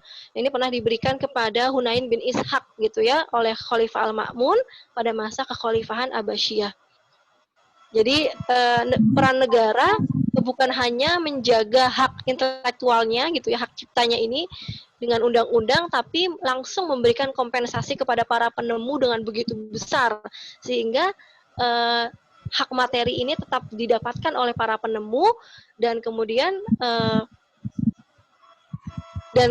gitu ya, hasil temuan dan hasil penelitian itu bisa dirasakan oleh semua lapisan masyarakat sehingga kemajuan dan kesejahteraan bisa diwujudkan. Baik, terima kasih. Waktunya kebetulan sudah habis ini. Ya. Mungkin itu ya yang bisa saya sampaikan, mohon maaf ya. Kalau tadi mungkin sinyalnya ada ini ya. Dari tadi soalnya saya kersak-kersak tapi saya coba lanjutkan aja ya. Ini mohon maaf. Terima kasih. Wassalamualaikum warahmatullahi wabarakatuh. Waalaikumsalam warahmatullahi wabarakatuh. Luar biasa, sangat menarik tema kita hari ini, mulai dari hak kekayaan intelektual. Saya baru tahu bahwa ternyata hak kekayaan intelektual itu sampai meliputi berjenis-jenis. Ada hak cipta, ada hak merek, ada hak bahkan untuk IC yang telah ditemukan untuk barang-barang elektronik. Sesuatu yang baru yang tidak pernah kita tahu sebelumnya, yang juga dibahas dengan sangat menarik oleh Ustazah Lulu tentang sejarah penetapan hukum hak cipta sampai bagaimana Islam menempatkan atau mendudukan hak cipta. Ternyata ada hak cipta yang memang diperbolehkan dan ada hak cipta yang itu merugikan umat Islam sehingga tidak boleh untuk diadakan gitu. Bukan hanya hak cipta, hak kekayaan intelektual pada umumnya. Baik, teman-teman dari koas, dari kolega dokter, dan dari saudara-saudara yang telah hadir di sini, barangkali ada yang ingin ditanyakan kepada dua pembicara, mumpung kedua pembicara masih akan hadir sampai pukul 21.40. Saya persilahkan kepada teman-teman untuk bertanya. Boleh langsung saja, teman-teman. Karena kebetulan dari chat tidak ada pertanyaan.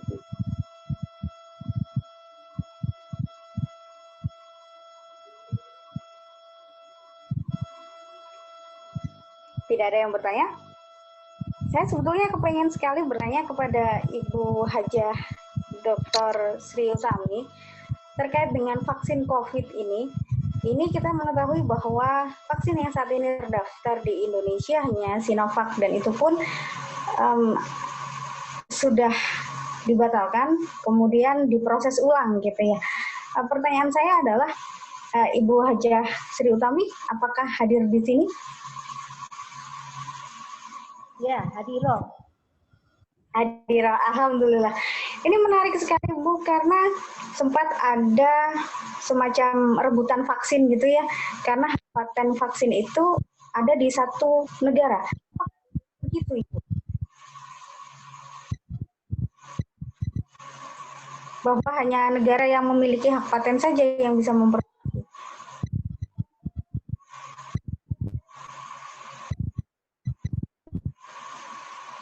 Maaf, suaranya tidak jelas, Dr. Toreni. Oh, suaranya kurang jelas. Iya. Seperti yang kita Ada tahu. suara apa ya? Suara pengganggu, kresek-kresek apa ya, Dr. Toreni? Oh, begitu. Coba saya matikan dulu ya, Bu. Ini saya dekat laptop. Iya.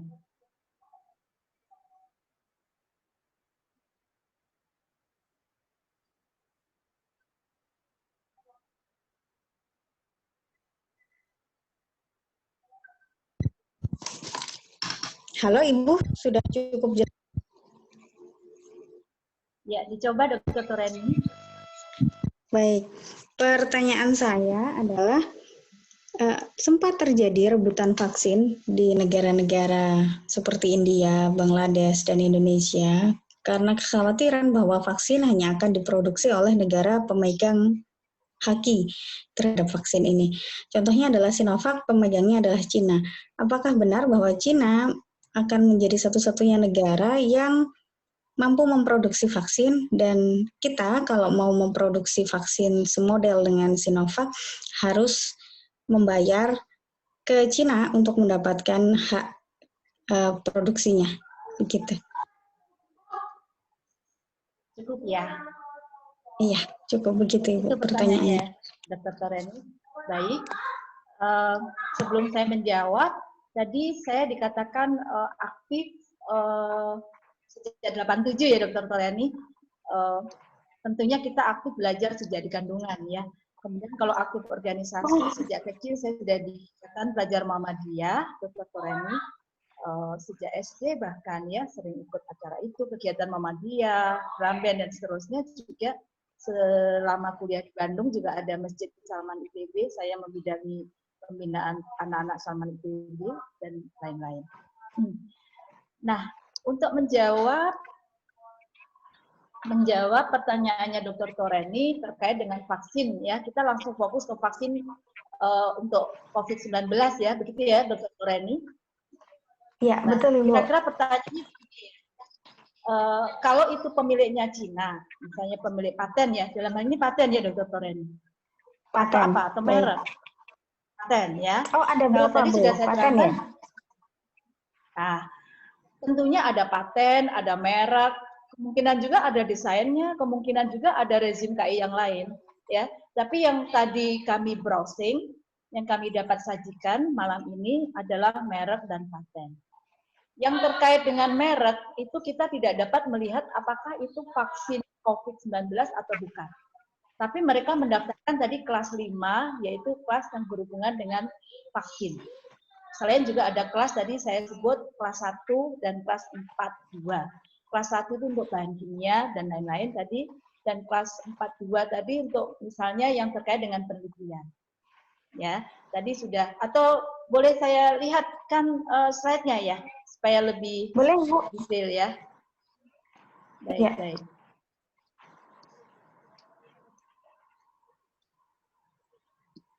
PDF-nya sudah saya kirimkan. Nanti saya kirimkan, sudah saya kirimkan. Tapi belum ya, masih ada PDF yang baru, Dr. Ferry. Baik, ini. Oh ya. Bentar. Jadi kalau dilihat dari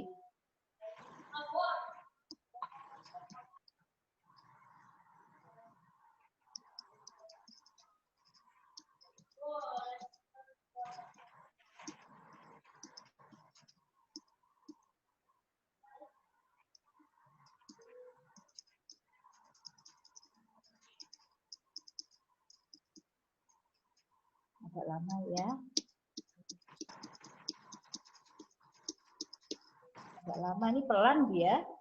Baik, sambil menunggu pelan-pelan, tadi sudah saya sampaikan terkait dengan mereknya. Nah, dari segi atau dari aspek merek, kita tidak dapat melihat apakah merek tersebut merupakan merek untuk vaksin COVID-19. Jadi tidak dapat dilihat seperti itu.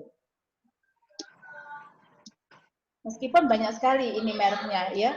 Misalnya Sinovac itu ada jumlahnya 9 dan bisa jadi ini sebenarnya satu merek, satu kelas, tapi di 9 negara. Nanti kita lihat distribusinya seperti apa. Kalau Zeneca 55, Moderna 44, Pfizer 356 dan Novavax 8. Sebelum untuk menjawab ke sana, kita akan paparkan ini.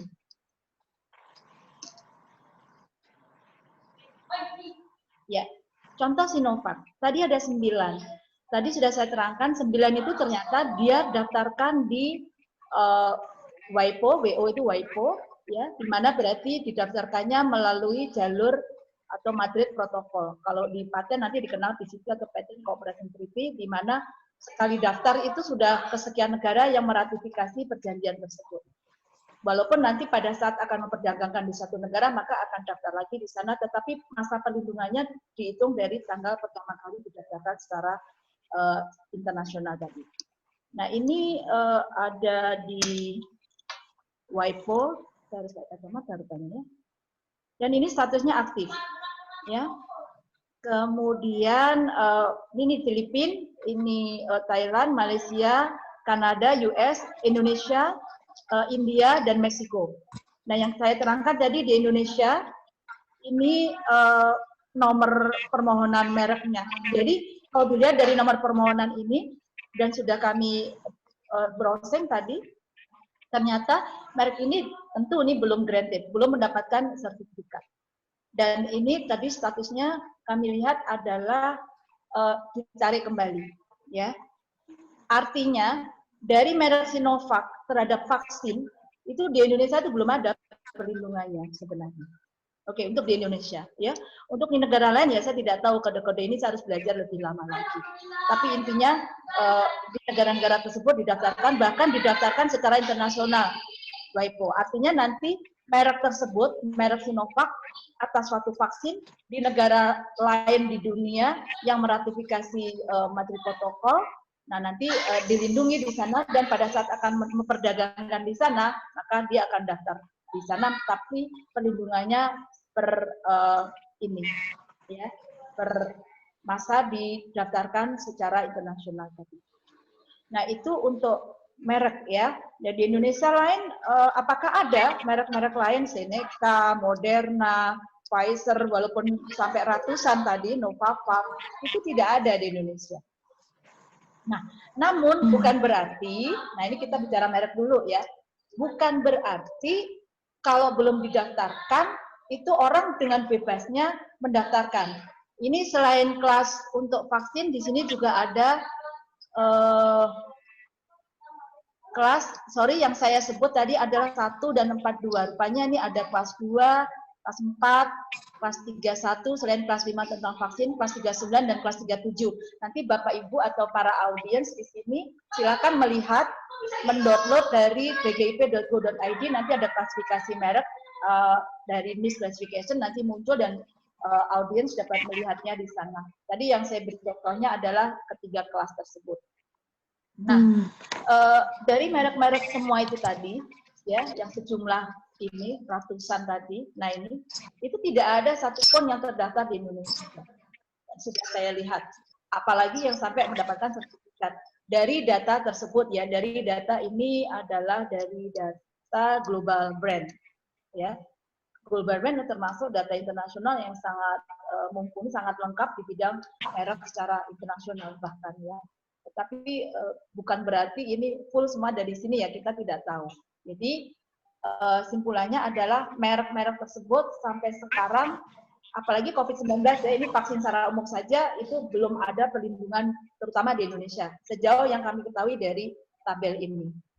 Nah, apabila ada orang mendaftarkan merek vaksin misalnya, atau merek-merek dengan kelas-kelas di sini, kelas-kelas di sini dengan merek-merek yang Jenica dan seperti itu, ya produknya bisa berbeda, tetapi masuk di dalam kelas-kelas ini, ya produknya mirip, misalnya produk vaksin ya vaksin, tapi vaksinnya itu sebenarnya lain, bukan yang diproduksi oleh satu produsen begitu, tetapi di mereknya lain dan masih masuk kategori kelas vaksin, gitu ya. Nah itu berarti tidak boleh. Maksudnya begini. Misalnya ada merek yang sudah terkenal, namanya Sinovac, ya, tentang vaksin. Kemudian saya contohnya mendaftar di Indonesia merek Sinovac untuk vaksin, meskipun belum ada merek yang tentang vaksin dari Sinovac tersebut di Indonesia, belum mendapat perlindungan, belum ada sertifikat yang diberikan. Namun saya tidak bisa itu. Mengapa? Seharusnya ya secara teori ini, tapi semuanya kewenangan DJKI, Direktorat Merek dan pemeriksa mereknya nanti yang mengeluarkan apakah merek itu diterima atau tidak, kemudian dilaporkan ke pihak atasannya, Direktorat Merek misalnya, dan sampai dikeluarkan oleh DJKI sertifikatnya, begitu ya mekanismenya. Nah, kalau saya akan mendaftarkan, jadi secara teori tidak bisa, karena Sinovac adalah merek yang terkenal, kan begitu ya. Kita semua udah tahu lah sedunia ini Sinovac itu apa. Ya kita bicara merek, maka saya menyebut nama merek itu. Misalnya merek tas-tas yang branded itu kan semua orang juga tahu itu merek itu, merek itu. Tetapi apakah saya boleh mendaftarkan merek itu walaupun di Indonesia belum didaftarkan? Tidak. Saya punya contoh merek langsung saya sebut, tapi mereknya saya tidak saya sebut ya. Jadi ada ini sebaliknya. Jadi ada orang yang sudah memproduksi satu merek kosmetik di satu negara. Lalu merek itu ternyata cukup boom di negara itu, lalu di sini belum didaftarkan. Ternyata di sini dapat perlindungan. Nah, suatu saat yang memproduksi tadi di luar negeri itu akan daftar di sini nggak bisa, karena sudah ada orang yang mendaftar. Dan pada saat itu mungkin merek itu belum terkenal, tapi bukan termasuk merek terkenal, tetapi orang itu tidak bisa lagi. Jadi dari luar negeri, katakan negara tertentu, orang itu mendaftar ke sini dengan merek tertentu, kosmetik tertentu tidak bisa. Ya, nah kalau ini merek terkenal, apalagi itu sudah nggak bisa lagi didaftarkan secara teori, ya. Jadi harusnya ya tidak ada rebutan-rebutan kalau menurut saya, karena sudah ada aturannya masing-masing. Itu untuk merek. Nah, kalau ada yang sudah mendapatkan sertifikat merek, contoh di Indonesia, lalu diperdagangkan di Indonesia, lalu semua orang akan memperdagangkan dengan merek yang lain, yaitu lain lagi ceritanya. Nanti itu cerita merek atau cerita barang gitu. Kalau akan memperdagangkan dengan merek itu, ya berarti hubungannya dengan pemegang merek itu. Tapi kalau akan memperdagangkan barangnya, boleh-boleh saja, berarti itu nanti urusannya dengan paten. Ini contoh paten yang dimiliki Cina yang paling banyak. Apa kalau di data paten itu dapat kita ketahui apakah dia itu vaksin jenis apa atau vaksin COVID-19. Kalau di merek kita tidak dapat melihat. Nah, ini vaksin yang terkait dengan COVID-19. Contoh Cina, itu sudah punya paten yang terbanyak di dunia. Setelah itu Republik Korea, Australia, USA, India, kemudian ini PCT yang melalui jalur PCT internasional dan seterusnya. Nah, maksud saya adalah ini memang ownernya Cina, ya. Ownernya maksudnya bukan negara Cina, tapi orang yang bertempat tinggal di Cina, misalnya seperti itu. Itu memang dia yang punyanya. Jadi artinya apabila dia sudah dapat sertifikat atas paten, lalu orang lain akan memproduksinya, nah itu kan produksi barangnya ya itu ya. Berarti harus izin sama si owner ini atau pemegang paten selama masa perlindungan paten tersebut. Di luar itu sudah public domain, ya. Artinya tidak perlu izin lagi, langsung produksi. Tetapi ada juga diatur namanya bulat bervision sekian tahun sebelum patennya berakhir dapat dimohonkan satu permohonan untuk meneliti dan memproduksi untuk kelangsungan pengobatan. Yang tidak boleh ada gap, tidak boleh ada jeda seperti itu. Nah, kalau dibilang rebutan saya tidak paham yang dimaksud rebutan. Jangan-jangan yang rebut-rebutan itu tidak memahami aspek KI-nya. Ya, atau yang mengatakan rebutan jangan-jangan jurnalisnya atau wartawannya yang tidak mengerti masalah KI. Sebenarnya kalau orang sudah menjadi produsen besar, saya yakin betul mereka punya bagian legal, bagian hukum, dan mereka paham masalah KI, masalah paten, masalah merek. Dan kalau tak akhirnya terjadi sengketa ya tinggal diselesaikan aja secara hukum dan sudah banyak contohnya. Jadi terkait dengan vaksin tidak hanya merek, tidak hanya paten, mungkin juga masuk ke ranah hak cipta, mungkin juga masuk ke ranah yang lain-lainnya termasuk rahasia data. Mengapa kok sampai sekarang kita belum melihat adanya paten yang kreatif atau merek-merek yang kreatif? Mungkin juga mereka masih merahasiakan di dalam rahasia dagang misalnya. Ya, kalau direbut-rebut saya tidak tahu yang dimaksud tadi sekali lagi, dan seharusnya sekali lagi kalau memahami aspek KI ini seharusnya paham sehingga tidak terjadi yang dimaksud adalah rebutan. Ataupun kalau akhirnya terjadi, insya Allah secara legal dapat diselesaikan. Demikian, apakah saya sudah menjawab dengan jelas? Jelas Ibu, terima kasih. Baik, sebetulnya saya masih punya banyak pertanyaan ini dan masih senang hati pada Ustazah. Senang hati. Cuman karena memang waktunya sangat terbatas, ini sudah mendekati pukul 22. Barangkali kita perlu sesi yang lain ya Ibu. Senang sekali saya bisa bertemu dengan Ibu Sri Utami dengan Ustazah Lulu. Sehingga banyak ilmu baru yang selama ini tidak pernah saya dapatkan di kedokteran. Baru saya dapatkan ketika berinteraksi dengan ibu-ibu semuanya. Waktu sudah menunjukkan pukul 2. Saya izin sampaikan, Dr. Toreni, maaf. Ada tadi yang saya sebut belum hak moral. Tadi kan yang kita sampaikan hak ekonomi karena ada definisi KI yang terkait ekonomi. Jadi sejatinya di dalam contoh hak cipta ya, di dalam paten pun demikian. Selain hak moral, selain hak cipta juga ada hak moral. Hak moral itu melekat selama-lamanya. Jadi tidak boleh dipindahkan, tidak boleh diperjualbelikan. Contoh, saya hari ini menggunakan sebagian atau 2 slide dari milik siapa tadi tahun berapa, atau saya hari ini menggunakan buku atau tabel milik siapa. Sudah saya tulis tadi nama dan tahunnya, saya sudah mensitasinya. Nah itu namanya saya sudah memenuhi aspek hak moralnya. Jadi saya bukan merupakan plagiatornya, gitu. Saya tidak mengklaim bahwa itu milik saya, misalnya seperti itu.